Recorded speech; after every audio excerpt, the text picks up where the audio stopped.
ప్రస్తుతం నాతో పాటు ఉన్నారు doctor Kavya Annapreddy, consultant cardiologist. ఇప్పుడు మేడంతో మాట్లాడదాం. నమస్తే madam. Thank you madam, heart హెల్దీగా ఉండాలి అని అంటే ఎల్డిఎల్ హెచ్డిఎల్ లెవెల్ అనేది ఎంత ఉంటే కరెక్ట్ గా ఉన్నట్టు? సో అంటే ఇప్పుడు స్టడీస్ అన్ని మోస్ట్లీ ఎల్డిఎల్ మీద ఫోకస్ అవుతాయి. Of course non LDL cholesterol కూడా ఇంపార్టెంట్, కానీ ఎల్డిఎల్ మనది లెస్ దాన్ 100 ఉంటే మంచిది. ప్రీవియస్ హిస్టరీ ఉంది, డయాబెటీస్ ఉంది, ఒబేసిటీ ఉంది, కార్డియాక్ హిస్టరీ ఉంది, ముందు స్టెంట్ కానీ బైపాస్ సర్జరీ అయింది అంటే ఇంకా స్ట్రిక్ట్ కంట్రోల్. లెస్ దాన్ 55 వీలైతే, if not at least less than 70. చాలా మందిలో ఈ మధ్య కాలంలో చూసుకుంటే చిన్న పిల్లల్లో అయితే ఏంటి, పెద్దవాళ్ళు అయితే ఏంటి, ప్రతి ఒక్కరిలో డయాబెటిక్ అనేది చూస్తున్నాం. బీపీ, డయాబెటిక్, లో బీపీ అయితే ఏంటి, హై, వాళ్ళలో హార్ట్ అటాక్ వచ్చే ఛాన్సెస్ ఎక్కువగా ఉంటాయా? ఉంటాయి. ఇప్పుడు డెఫినెట్లీ హైపర్ టెన్షన్, డయాబెటీస్ ఉన్న వాళ్ళకి మచ్ హైయర్ రిస్క్ ఆఫ్, అంటే 2 to 3 times increase risk of developing heart disease. Okay. And especially diabetic patients. So వాళ్ళకి స్ట్రిక్ట్ కంట్రోల్ ఉండడం చాలా ముఖ్యం. 3 నెలలకు ఒకసారి HbA1c టెస్ట్ చేయించుకోవడము, fasting and postprandial sugars చేయించుకొని మన టార్గెట్ లెస్ దాన్ 7% పెట్టుకుంటే డయాబెటిక్ పేషెంట్ లో పెట్టుకుంటే మంచిది. అండ్ ఎక్సర్సైజ్, డయాబెటీస్ కి కూడా ఏదైతే డయట్ అండ్ ఎక్సర్సైజ్ ఫాలో అవుతారో కార్డియాక్ డిసీజ్ ప్రివెంట్ చేయడానికి కూడా అవి పనికొస్తాయి. ఓకే మేడం, హార్ట్ అటాక్ రావడానికి ముందు ఏమైనా సిమ్టమ్స్ తెలిసే ఛాన్స్ ఉంటుందా? ఉంటాయి. అంటే కొందరికి ఉండకపోవచ్చు, కానీ మెయిన్ క్లాసికల్ సిమ్టమ్స్ ఏమైతే అంటామంటే ఛాతీలో బరువు. ఓకే, బరువు అన్నప్పుడు వెంటనే కార్డియాలజిస్ట్ ఆర్ హాస్పిటల్కి వెళ్ళడం ముఖ్యం.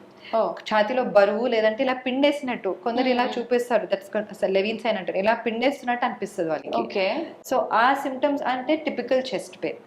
బట్ ఈవెన్ మంట కూడా రావచ్చు. ఆ పెయిన్ అనేది వేరే వేరే రకాల్లో కూడా వస్తుంది. సో మంట అనొచ్చు. పిన్ పాయింట్ ఉన్నప్పుడు, ఒకటే దగ్గర పిన్ పాయింట్ ఉన్నప్పుడు unlikely that it is cardiac. Cardiac అవ్వకపోవచ్చు, మసిల్ క్యాచ్ లాగా ఉండొచ్చు.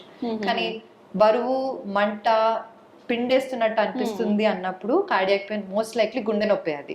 అండ్ అన్నిటికంటే ముఖ్యంగా ఏంటంటే నడిచినప్పుడు, మెట్లు ఎక్కినప్పుడు, త్వరగా నడిచినప్పుడు పెరిగిందంటే మోస్ట్ లైక్లీ అది కార్డియాక్ పెయిన్, గుండె నొప్పి. అంటే ఇంక్రీజ్ అవుతానే ఉంటది పెయిన్. అంటే మనకి ఎగ్జాషన్ అప్పుడు ఆక్సిజన్ డిమాండ్ ఎక్కువ అవుతుంది. అవునవును. కానీ హార్ట్ లో ఏమైనా బ్లాక్స్ ఉంటే దాని సప్లై సరిగా అందకపోవచ్చు. రక్తం అందకుండా ఉన్నప్పుడు అలా సప్లై డిమాండ్ మిస్ మ్యాచ్ అంటాం. Okay okay. సో అప్పుడు ఏంటంటే నొప్పి వస్తుంది. So exertional pain and rest తీసుకున్నాము, కూర్చున్నాక తగ్గిందంటే గుండె నొప్పి, మోస్ట్ లైక్లీ గుండె నొప్పి. ఇప్పుడు ఏంటంటే గుండె నొప్పి ఉందా, గుండె నొప్పి అని డౌట్ ఉన్నప్పుడు బెటర్ టు కమ్. పర్వాలేదు గుండె నొప్పి కాదనుకున్నప్పుడు దట్ ఈస్ రిస్క్. అంటే కొందరు జస్ట్ గ్యాస్ పెయిన్ అనుకుంటారు. అవును, చాలా మందికి గ్యాస్ నొప్పికి గుండె నొప్పికి డిఫరెన్స్ అర్థం కాక ఇబ్బంది. ఎగ్జాక్ట్లీ. సో అదే ఎగ్జాషన్. నడిచినప్పుడు పెరిగిందంటే మోస్ట్ లైక్లీ గుండె నొప్పి, కూర్చున్నప్పుడు తగ్గింది అనుకోండి it's most likely chest pain అంటే cardiac pain. And gas pain and cardiac pain చాలా ఓవర్లాప్ అవుతాయి. కానీ గ్యాస్ ఏంటంటే మోస్ట్లీ మీల్ టైంలో అవుతుంది, మంటలాగా అనిపిస్తుంది, వాంత అయ్యే సెన్సేషన్ కూడా ఉంటుంది. ఎగ్జాషన్ కి దీనికి కనెక్షన్ ఉండదు, కూర్చున్నప్పుడు కూడా అనిపిస్తుంది అది. Okay, but better to err on the safer side. మీకు డౌట్ ఉందంటే better to get it check. ఎందుకంటే చాలా మందికి గ్యాస్ట్రైటిస్ అనుకొని వదిలేస్తారు, నెక్స్ట్ డే మార్నింగ్ ఎమర్జెన్సీకి వస్తారు. అవునవును. అండ్ ఎర్లీ మార్నింగ్స్ లో ఎక్కువ అవుతాయి heart attacks. So 3 AM 4 AM ఆ టైంలో ఏమైనా నొప్పితో లేస్తున్నారంటే better to go to the hospital. Okay, ఎందుకని మేడం పర్టికులర్ ఆ టైంలోనే చాలా మంది హార్ట్ అటాక్? అంటే సింపథెటిక్ సిస్టమ్, మన బాడీలో ఏదైతే సింపథెటిక్, పారాసింపథెటిక్ సిస్టమ్స్ ఉన్నాయో ఆ టైంలో యాక్టివ్ ఉంటుంది. సో హార్ట్ రేట్స్ అవన్నీ సడన్ గా పెరిగిన, అంటే పీక్స్ లో ఉన్నప్పుడు ఆక్సిజన్ డిమాండ్ ఎక్కువ ఉన్నప్పుడు ఆ టైంలో హార్ట్ అటాక్స్ వస్తాయి అన్నమాట. సో దట్స్ జనరల్లీ 3-4 AM కి వస్తాయి. చాలా మంది అంటే హార్ట్ అటాక్ వచ్చింది సడన్ గా ఎక్స్పైర్ అయ్యారని చెప్పి వింటూ ఉంటాము. ముందు ఎటువంటి సిమ్టమ్స్ ఉండవు, అసలు ఇంతకు ముందు నొప్పి వచ్చిన ఫీలింగ్ కూడా ఏముండదు. ఎందుకని అలాంటివి జరుగుతుంది? అది సడన్ కార్డియాక్ డెత్ అంటాము. నాట్ ఓన్లీ హార్ట్ బ్లాక్స్ వల్ల కాదు, హార్ట్ రేట్ ఇరెగ్యులారిటీలో కూడా అవుతుంది. సడన్ గా అంటే కొందరికి జెనెటిక్ ప్రీడిస్పోజిషన్ ఉంటుంది, హార్ట్ రేట్ సడన్లీ 240 అలా వెళ్ళిపోయి అరెస్ట్ అయిపోతారు అనమాట, కార్డియాక్ అరెస్ట్ అవుతుంది. లేదా మ్యాసివ్ హార్ట్ అటాక్స్ కూడా అప్పటి వరకు సిమ్టమ్స్ లేకుండా ఆర్ వాళ్ళకి తెలియకుండా సిమ్టమ్స్ వచ్చినట్టు కూడా ఉంటాయి. సడన్ గా మ్యాసివ్ హార్ట్ అటాక్ తో చనిపోతారు. సడన్ కార్డియాక్ డెత్ అంటే మ్యాసివ్ కంట్రం చాలా ఎక్కువ డ్యామేజ్ అయిపోయి సడన్ గా హార్ట్ అటాక్ వస్తుంది. చాలా మంది ఏంటంటే డయాబెటిక్ పేషెంట్స్ లో వారికి టిపికల్ చెస్ట్ పెయిన్ రాదు. వాళ్ళకి ఎలా వస్తుంది అంటే స్వెటింగ్ రావచ్చు, గిడ్డినెస్ రావచ్చు, లేదంటే బ్రెత్లెస్నెస్ రావచ్చు. చాలా మంది జస్ట్ బ్రెత్లెస్నెస్ నడిస్తే ఆయాసంగా అనిపిస్తుంది, కూర్చున్నప్పుడు తగ్గుతుంది అంటారు. ఎందుకంటే డయాబెటిక్ పేషెంట్ లో పెయిన్ సెన్సర్స్ అని కొంచెం బ్లంట్ అవుతాయి. టిపికల్ పెయిన్ రాకుండా వాళ్ళకి ఇలా ఆయాసం వస్తుంది అనుకోండి, వాళ్ళు లైఫ్ స్టైల్ అడ్జస్ట్ చేస్తారు. That is the problem. నేను ఇప్పుడు మెట్లు ఎక్కుతున్నాను, నాకు ఆయాసం వస్తుంది అని వాళ్ళు ఏం చేస్తారు, మెట్లు ఎక్కరు, మేబీ లిఫ్ట్ తీసుకుంటారు, ఆ మెట్లు ఎక్కకుండా వేరేది చేస్తారు. లేదంటే నేను మార్నింగ్ వాక్ మామూలుగా 1 hour చేసేదాన్ని కానీ ఆయాసం వస్తుందని వాళ్ళు అడ్జస్ట్ చేస్తారు, they'll just walk for 15 minutes. వాళ్ళు ఆ 1 hour చేస్తే వాళ్ళకి ఆయాసం వస్తుంది, సో అప్పుడే ఎవాల్యుయేషన్ కి వస్తే మంచిది. ఓకే, లైఫ్ స్టైల్ అడ్జస్ట్ చేసేసి దాన్ని కొంచెం అంటే బ్రష్ అవే చేసేస్తారు సిమ్టమ్స్. మేడం కార్డియాక్ అరెస్ట్ అన్నారు కదా, హార్ట్ అటాక్ కి దీనికి డిఫరెన్స్ ఉందా, రెండు ఒకటేనా? అంటే కార్డియాక్ అరెస్ట్ లో ఒక కారణం వచ్చేసి హార్ట్ అటాక్. హార్ట్ అటాక్ అంటే రక్తనాళంలో రక్తం గడ్డగట్టి రక్తనాళం సన్నగై బ్లాక్ వచ్చినప్పుడు హార్ట్ అటాక్ అంటారు. That can cause cardiac arrest. ఇప్పుడు కార్డియాక్ అరెస్ట్ వేరే వేరే కారణాలు ఉంటాయి. నేను చెప్పినట్టు మీ కండరం ప్రాబ్లం ఉండొచ్చు, లేదంటే కండక్షన్ సిస్టమ్ లో హార్ట్ రేట్ పైకి కిందికి అవ్వచ్చు, సడన్ గా తగ్గిపోవచ్చు heart rate, cardiac complete heart block అంటారు దాన్ని. సో కండక్షన్ సిస్టమ్ వల్ల కూడా సడన్ గా అవ్వచ్చు, కండరం ప్రాబ్లం వల్ల, వేరే వేరే కారణాల వల్ల అరెస్ట్ అవుతుంది. So sudden cardiac arrest are sudden cardiac death. Heart rate irregularity, sudden గా గుండె పంపింగ్ తగ్గిపోయి బ్రెయిన్ కి రక్తం సరిగ్గా అందదు.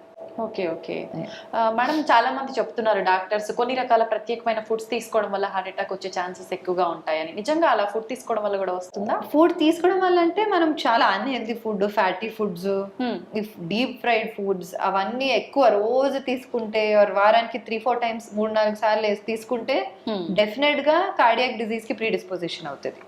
అంటే మీరు రక్తనాళాల్లో లిపిడ్ అదంతా అక్యూములేట్ అయ్యి బ్లాక్స్ వస్తాయి, అథెరోస్క్లెరోసిస్ ఏదైతే అంటాం కదా. అవునవును. ఈ unhealthy diet, lakh of exercise, sedentary life style, stress, lack of sleep, ఇవన్నీ కారణాలు. సో హెల్దీ డయట్ చాలా ముఖ్యం ఈ జనరేషన్ లో, మీ included. Yesterday I had pizza. మన diet and lack of exercise వల్ల మనకి ఇంకా ప్రీడిస్పోజ్, చాలా మంది 20s 30s లో చూస్తున్నాం, చిన్న ఏజ్ లోనే. మా పేరెంట్స్ జనరేషన్, మన పేరెంట్స్ జనరేషన్ వాళ్ళు they would walk everywhere, they were fit, they were obesity చాలా తక్కువ ఉండేది ఆ కాలంలో. ఇంత అంటే కూర్చొని ఫోన్ ఆర్ ఐప్యాడ్ ఎక్కడ చూస్తే అక్కడ మనం మూవీ చూసుకోవచ్చు, no need to walk in the park. So అదంతా తప్పు. అవుట్డోర్ గేమ్స్ ఎక్కువ ఉండే అప్పట్లో. చిన్న పిల్లలు ఓకే ఇంకా దేర్ గోయింగ్ అవుట్, బట్ పెద్దవాళ్ళు మనం అస్సలే కంఫర్ట్ ఆఫ్ అవర్ హోమ్ అన్నిట్లో అలా ఉండిపోయాం. కానీ at least 30 minutes of exercise, moderate intensity exercise, at least 5 days in a week, compulsory for everybody. నాకన్నా మీకన్నా ఎవరికైనా that's a minimum we should do. దానికంటే ఎక్కువ చేస్తే ఇంకా మంచిది. ఓకే ఓకే మేడం, చాలా మంది ఆల్కహాల్ ఎక్కువ తీసుకుంటారు, స్మోకింగ్ చేస్తూ ఉంటారు, దాంతో పాటు ఆల్కహాల్ అనే నాన్ వెజ్ ఎక్కువ తీసుకుంటూ ఉంటారు. ఇలాంటి వాళ్ళు హార్ట్ అటాక్ వచ్చే ఛాన్సెస్ ఉంటాయి. సో రెడ్ మీట్ అంటే మటన్ ఎక్కువ తీసుకుంటే కొలెస్ట్రాల్ పెరుగుతాయి, పెరిగినప్పుడు హార్ట్ అటాక్ వచ్చే ఛాన్స్ ఎక్కువ ఉంటుంది. So mutton, red meat cut down చేయడం మంచిది. ఆల్కహాల్ అఫ్ కోర్స్ ఎంతవరకు కట్ డౌన్ చేస్తే మంచిది, but still 1 to 2 glasses per week is okay. అలానే ఒక పేషెంట్ మొన్న చెప్తున్నారు, నేను తగ్గించాను మేడం అంటే, ఎంత తగ్గించానంటే రోజుకి 2-3 తాగుతున్నాను, ఫ్రమ్ 5 to 6 మేబీ. సో అలాంటిది తగ్గించాలి. వారానికి 1-2 doesn't matter. Smoking 0. Smoking should be 0. Smoking is the worst risk factor for cardiac disease and so many other diseases. Hypertension ki, diabetes ki. Chronic smokers కి కష్టం తగ్గించడం, కానీ ఏం చేసినా అది తగ్గించాలి. I want to tell the camera that actually smoking please తగ్గించండి, మానేయండి. It should be 0 cigarettes per day. మీ గుండె కాపాడాలంటే. వీళ్ళు నీతులు చెప్తున్నారు, అమ్మమ్మ అలా మాట్లాడుతుంది అనుకోవచ్చు మీరు, కానీ నా పేషెంట్స్ కి కూడా నేను పదే చెప్తాను, smoking is a huge risk factor for cardiac disease and should be cut down to 0. వీలైతే 0 cigarettes per day. మొన్న ఇంకో పేషెంట్ అదే అప్పుడప్పుడు తాగుతారు మేడం అన్నారు. సరే నెలకి ఎన్నిసార్లు తాగుతున్నారంటే లేదు, రోజుకి 2. Similar thing. So it's very important. Smoking is a very huge risk. అంటే ఇవేంటంటే మోడిఫైయబుల్ రిస్క్ ఫ్యాక్టర్స్. నాన్ మోడిఫైయబుల్ అండ్ మోడిఫైయబుల్ ఉంటాయి. నాన్ మోడిఫైయబుల్ అంటే జెనెటిక్ కాజెస్, ఏజ్, అవన్నీ మనం ఏం చేయలేము. అవునవును. మోడిఫైయబుల్ బి మనం మార్పు తీసుకుంటే we can save our hearts and save our health, protect our health. And ఇప్పటికే మన పర్యావరణాన్ని చాలా వరకు కలుషితం చేసేసాం, వాటి వల్ల వచ్చేవే మనము కాపాడలేము, అది మనం ఏం చేయలేము. సో మన కంట్రోల్లో, మన చేతిలో ఉన్నవి మనం చేయాలి. అంతే కొద్దిలో కొంచెం వీటి నుంచి తప్పించుకోవడం మంచిది. ఇప్పుడు సరే మన ఆల్రెడీ స్మోకింగ్ అంటే there are different forms. Tablets ఉన్నాయి, చూయింగ్ గమ్ ఉన్నాయి, ప్యాచెస్ ఉన్నాయి, నికోటిన్ ప్యాచెస్. అవన్నీ హెల్ప్ అంటే క్రానిక్ స్మోకర్స్ కి కంట్రోల్ చేయడానికి కూడా ఉంటుంది. కంట్రోల్ చేయడం సులువైన విషయం కానే కాదు, అవును, నాకు చెప్పడానికి అస్సలు. సులువుగా ఉంది, అంతే. కానీ who is going through it అంత సులువు కాదు. అవును, అవును. కానీ this nicotine patches are very helpful. Gums ఉంటాయి, టాబ్లెట్స్ ఉంటాయి, ప్యాచెస్ కూడా పనిచేయకపోతే టాబ్లెట్స్ ఇస్తాం అనమాట. Okay, they very helpful. Madam present generation లో చిన్న చిన్న పిల్లలకు ప్రతి ఒక్కరికి స్ట్రెస్ ఎక్కువైపోయింది. అసలు రీజన్ ఉండి కొంతమంది లేక కొంతమంది స్ట్రెస్ వల్ల కూడా హార్ట్ అటాక్ వచ్చే ఛాన్స్ ఉంటుందా? Definitely stress contributes to developing heart disease. అంటే టెన్షన్ తీసుకొని సరిగా తినరు కొందరు, టెన్షన్ తీసుకొని కొందరు సరిగా పడుకోరు, ఫుడ్ సడన్ గా ఎక్కువ తింటారు లేదంటే తినరు, వేరే వేరే కానీ ఆఫ్ కోర్స్ హార్మోన్ ఇంబ్యాలెన్స్ కూడా అవుతుంది ఈ స్ట్రెస్ వల్ల. So keeping a sound mind, meditation కానీ, యోగా చేయడం కానీ, and just being amongst friends, family, పిల్లలు, కొందరికి పిల్లలు స్ట్రెస్ గా అనిపించవచ్చు, కొందరికి రిలీఫ్ లా అనిపించచ్చు, something which you find some relief. Cinema చూడడము, మ్యూజిక్ వినడము, పార్క్ లో నడవడము, సంథింగ్ మీకోసం టైం తీసుకొని స్ట్రెస్ ఫ్రీ ఉండడం చాలా ముఖ్యం. And along the same thing నిద్ర కూడా కనీసం 6 గంటలు నుంచి 8 గంటల వరకు సౌండ్ స్లీప్ ఉండాలి, నాట్ బ్రోకెన్ స్లీప్. సో అది కూడా చాలా ముఖ్యం. ఇప్పుడు అమెరికన్ హార్ట్ అసోసియేషన్ వాళ్ళు కూడా sleep is as important as exercise and weight loss అని చెప్తున్నారు. ఓకే, సో సౌండ్ స్లీప్ కూడా చాలా ముఖ్యం. సౌండ్ స్లీప్ అని నేను బెడ్ మీద 10 o'clock వెళ్తాను కానీ ఫోన్ లో ఉంటాను, ఒక 2 hours ఫోన్ లోనే ఉంటాను, అది కాదు. Gadgets should be away. At least 1 hour పడుకునే ముందు 1 గంట క్రితం అవన్నీ పక్కన పెట్టేస్తే అప్పుడు సౌండ్ స్లీప్ వస్తుంది. లేదంటే it's too much stimulation mind కి. ఎక్కడ పెడతారు మేడం పడుకునే ఎవ్రీ అంటే ముందు బిఫోర్ సెకండ్ వరకు కూడా అది ఒక్కొక్కసారి వచ్చి మొహం మీద పడేదాకా కూడా చూస్తూనే ఉంటాం చాలా. అలా పట్టుకుని lights off, it's very bad for your eyes, for your brain, for your heart. అవన్నీ పక్కన పెట్టేసి dedicated sleep, stress free environment లో ఉండడం చాలా ముఖ్యం. Okay madam, slow heart attacks అని చెప్పి అంటుంటారు కదా, అంటే సడన్ గా జరిగిపోతుంటాయి, అలాంటివి ఎందుకు వస్తుంటాయి, రీజన్ ఏంటి? అంటే స్లో హార్ట్ అటాక్ అంటే కొందరికి ఏంటంటే పెయిన్ వస్తుంటది. మ్యాసివ్ హార్ట్ అటాక్ అంటే ఆర్టరీ 100% బ్లాక్ ఉన్నప్పుడు ఇలా ఎమర్జెన్సీకి వస్తారు. స్లో హార్ట్ అటాక్ అంటే మెల్లిగా అది బిల్డప్ అవుతుంది, ఆ బ్లాక్ ఇదంటే అంటే డిస్టర్బ్ అవుతుంది, పెయిన్ వస్తుంది. వాళ్ళు ఇన్ టైం వస్తే మనము వెసల్ ఓపెన్ చేసేసి స్టెంట్ వేస్తే వాళ్ళకి గుడ్ రిజల్ట్స్ వస్తాయి. ఓకే, ఒకసారి స్టెంట్ వేసిన తర్వాత మళ్ళీ అంటే ఎన్ని డేస్ ఎన్ని మంత్స్ లో వచ్చే ఛాన్స్ ఉంటుంది మేడం? అంటే ఇప్పుడు స్టెంట్ వేసాక బ్లడ్ థిన్నర్స్ వాడాలి, at least 2 blood thinners for 1 year. So stent వేసుకున్నాక బ్లడ్ థిన్నర్స్, కొలెస్ట్రాల్ మెడికేషన్ అందరు మనం ఏదైతే మెడికేషన్ రాస్తామో అవన్నీ పద్ధతిగా వాడి, షుగర్ బీపీ కంట్రోల్లో పెట్టుకొని, సిగరెట్ స్మోకింగ్ మానేసి, అండ్ డైటింగ్ అంటే హెల్దీ డైట్ ఫాలో అవుతూ ఎక్సర్సైజ్ చేసుకుంటూ ఉంటే 25 years కూడా ఉంటుంది స్టెంట్, ఏం కాదు. అదర్ హ్యాండ్ వెంటనే కొందరు అనిపిస్తుంది వాళ్ళకి మందులేం అవసరం స్టెంట్ వేసేసారు కదా అంటే విదిన్ 1 week ఆల్సో మూసుకుపోయే ఛాన్స్ ఉంటుంది. ఓకే, మళ్ళీ ప్రాబ్లం రిపీట్ అవుతుంది. అప్పుడు ఇంకా దారుణంగా వస్తుంది, ఇంకా ఎక్కువ జబ్బు వస్తుంది అనమాట. అంటే అప్పుడు బైపాస్ సర్జరీ కూడా అవసరం పడవచ్చు. స్టెంట్ మూసుకుపోయాక, ఆఫ్ కోర్స్ స్టెంట్ మూసుకుపోయాక మళ్ళీ ఇప్పుడు చాలా డెవలప్మెంట్స్ వచ్చాయి, మనం చేయొచ్చు.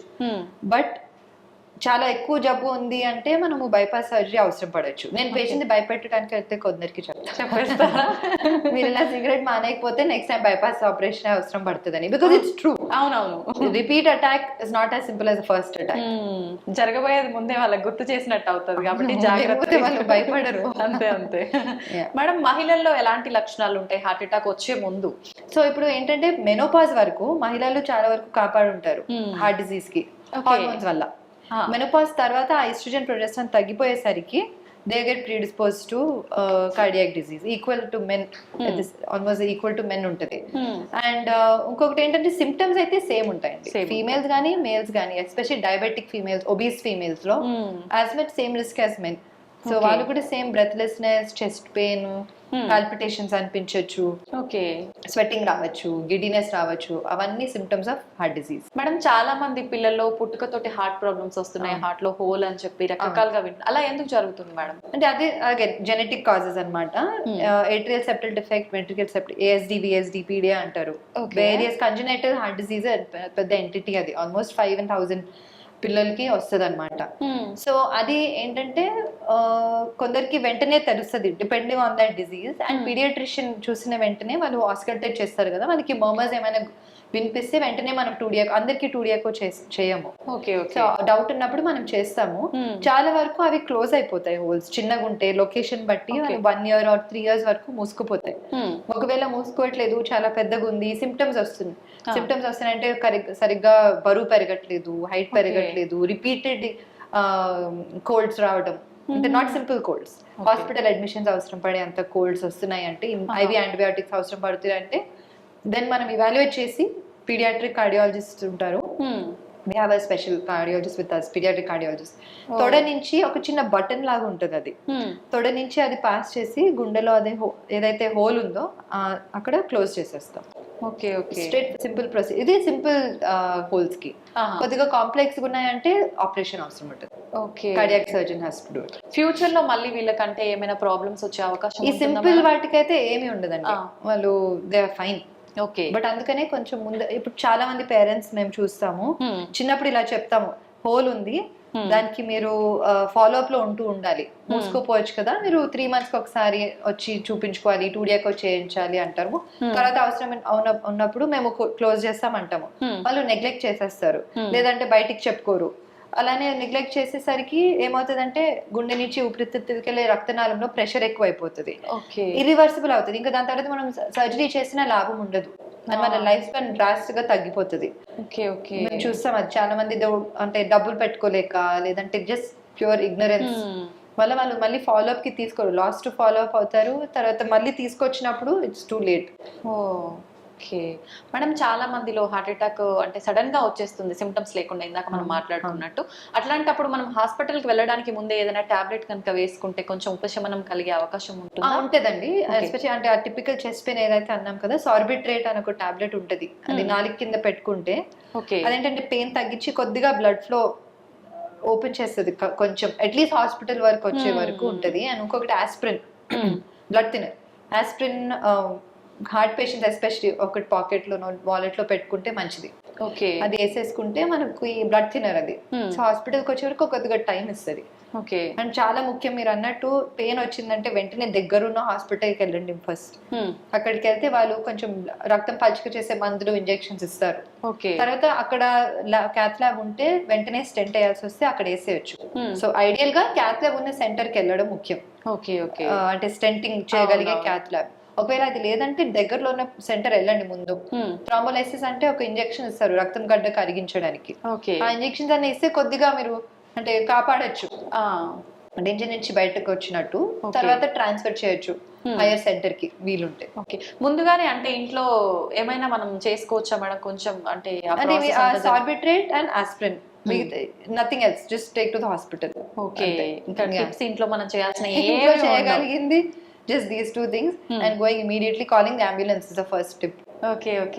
And just going to the hospital. అసలు లేట్ చేయొద్దు. ఇంకా కొందరికి అనిపిస్తుంది ఇలా పొద్దున వెళ్తా, కాసేపు పడుకున్నాక తగ్గుతుంది అనుకుంటారు. టిపికల్ పెయిన్, బరువు పిండేస్తున్నట్టు, చెమటలు వస్తున్నాయి అంటే వెంటనే వెళ్ళాలి. వెంటనే వెళ్ళండి. ఒకవేళ ఈసీజీ బానే ఉంది, అన్ని బాగా, మళ్ళీ ఇంటికి వెళ్ళొచ్చు. అలానే లేదు పొద్దున వెళ్తే పొద్దున ఎక్కువ అవుతుంది, అదే 100% బ్లాక్ అవ్వచ్చు, 95% ఉన్న బ్లాక్ 100% అయితే ఎమర్జెన్సీ డైరెక్ట్ గా వచ్చేస్తారు. అది కాకుండా ముందే కొంచెం జాగ్రత్త పడితే మంచిది. ఓకే మేడం, చాలా మంది ఆఫ్టర్ కరోనా వ్యాక్సిన్స్ తీసుకున్న తర్వాత హార్ట్ అటాక్స్ ఎక్కువగా వస్తున్నాయి, చాలా మంది హార్ట్ అటాక్ వల్ల చనిపోయారు, ఇలాంటి వార్తలు వింటూనే ఉన్నాం. ఇదంతా నిజమే అంటారా? అంటే వ్యాక్సిన్ వల్ల తక్కువ అండి, డిజీజ్ వల్ల చాలా మందికి ఏంటంటే బ్లడ్ లో క్లాటింగ్ టెండెన్సీ పెరిగింది. సో రక్తం గడ్డగట్టడం, తొందరగా గడ్డగట్టడం అనేది జరుగుతుంది. యాజ్ సచ్ వ్యాక్సిన్ తో తక్కువే అండి. మేము చూసిందంటే, మనం చూసిందంటే వ్యాక్సిన్ తో చాలా తక్కువ. జబ్బు వల్ల చాలా మందికి హార్ట్ అటాక్ యంగర్ ఏజ్ లో కూడా వస్తుంది. ఒకసారి హార్ట్ అటాక్ వచ్చిన తర్వాత మళ్ళీ నార్మల్ లైఫ్ లీడ్ చేయడం సాధ్యపడుతుంది అంటారా?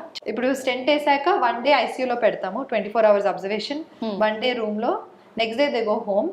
ఇంటికి వెళ్ళాక ఇంట్లో అటు ఇటు నడవాల్సిందే, అసలు నో బెడ్ రెస్ట్ తీసుకోవాలనేది కాదు, లేదు. ఇంట్లో అటు ఇటు నడవాలి, మందులు వాడుకోవాలి. 10 రోజులు అయ్యాక ఆఫ్టర్ ఓపీ విజిట్ అయ్యాక వాళ్ళు నార్మల్ లైఫ్ బ్రతకచ్చు. మెల్లిగా వాళ్ళ రొటీన్, వాళ్ళ వర్క్ కి వెళ్ళిపోవడము, డ్రైవింగ్ చేయడము, అన్ని మెల్లిమెల్లిగా ఓవర్ 1 month అన్ని మొదలు పెట్టుకోవచ్చు, బట్ మందులు వాడాలి.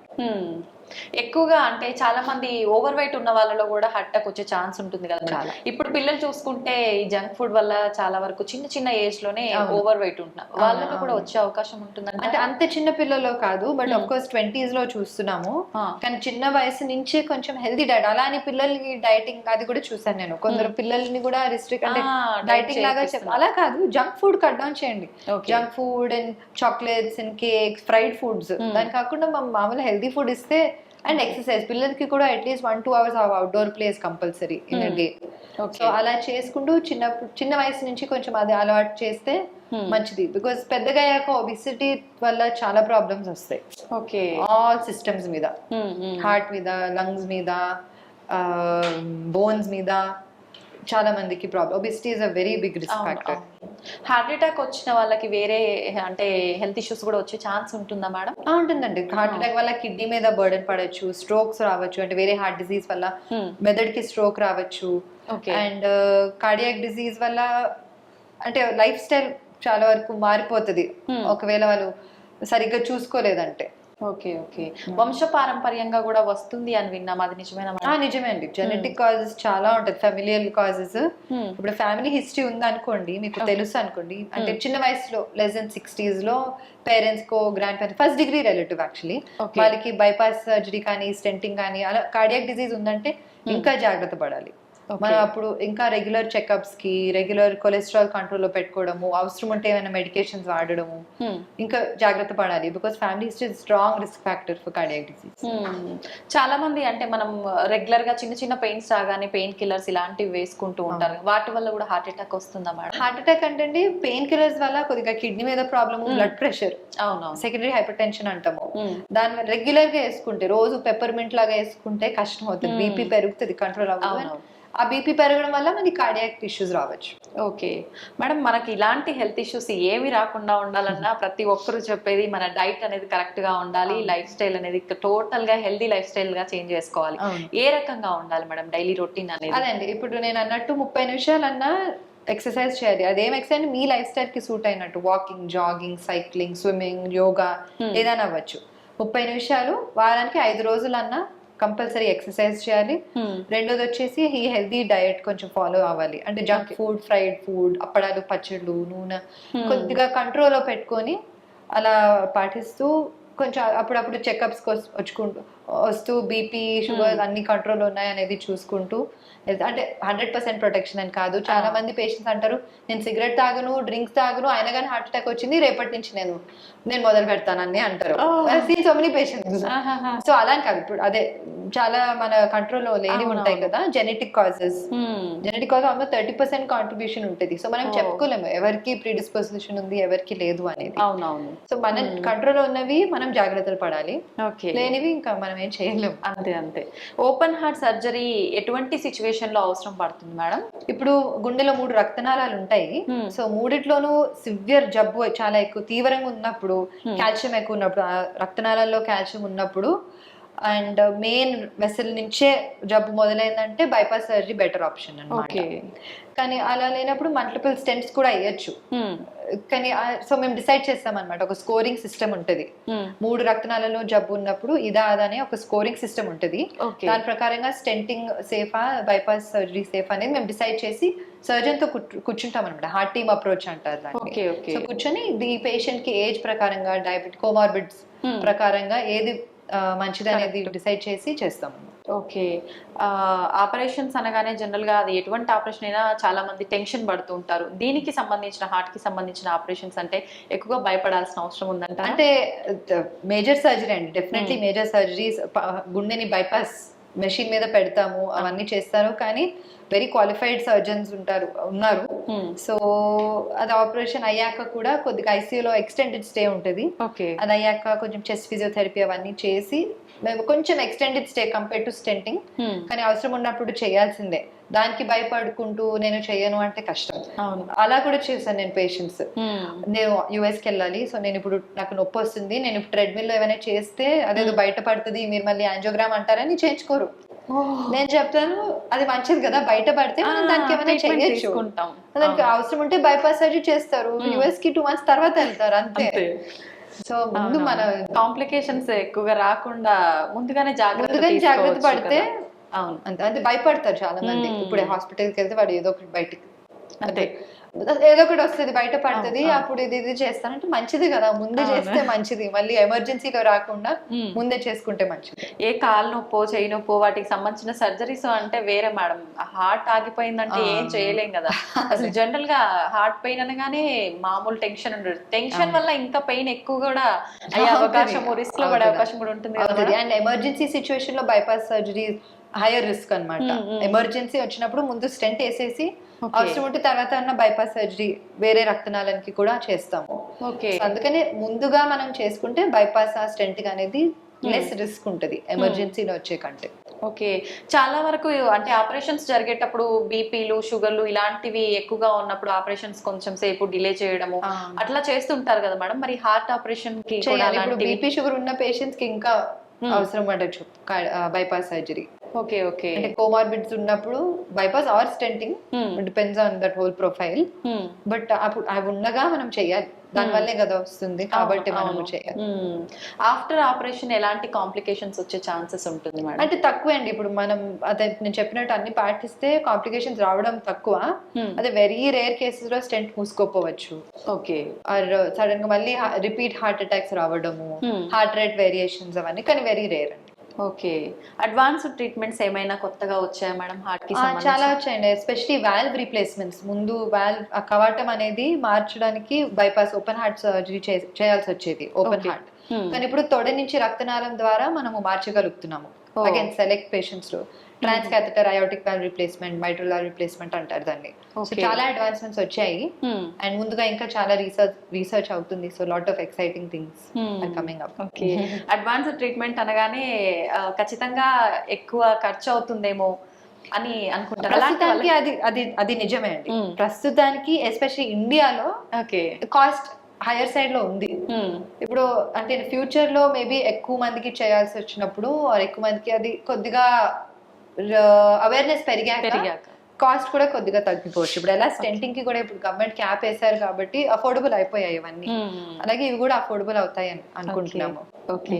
Thank you madam. నిజంగా చాలా మందిలో ఉన్న డౌట్స్ అన్ని క్లియర్ చేసేసారు. Thank you so much. Thank you very much. Thank you so much.